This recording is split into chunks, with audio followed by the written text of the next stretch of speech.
के लिए ऊनी कपड़ों की दुकान लगी।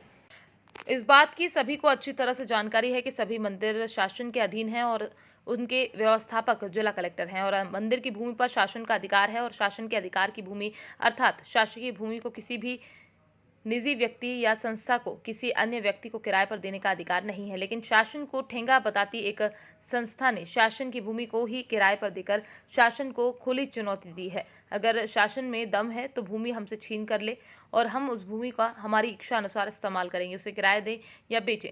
जी हाँ, बड़नगर में इन दिनों ऐसा ही कुछ देखने को मिल रहा है। हम बात कर रहे हैं बड़नगर के पार्श्वनाथ मंदिर की भूमि की, जिस पर इन दिनों ऊनी कपड़ों की सेल लगी हुई है। हम आपको बता दें कि उक्त भूमि मंदिर की भूमि है और मंदिर की भूमि शासन की भूमि। उसके बाद भी वहां पर बिना शासन की अनुमति के ऊनी कपड़ों की सेल लगी हुई है। लेकिन बड़नगर में बैठे शासन के नुमाइंदे न जान की चिर निंद्रा में सोए हुए हैं।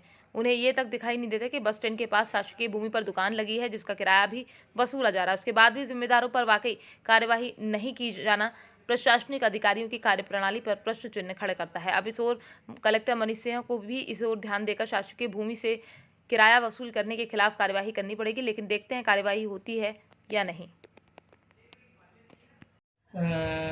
मंदिर समिति द्वारा किराए पे दी गई है क्या? इसका थोड़ा सा समय को देखना पड़ेगा, क्योंकि इसमें मैटर शायद आपका जो है कोर्ट में भी चल रहा है जी।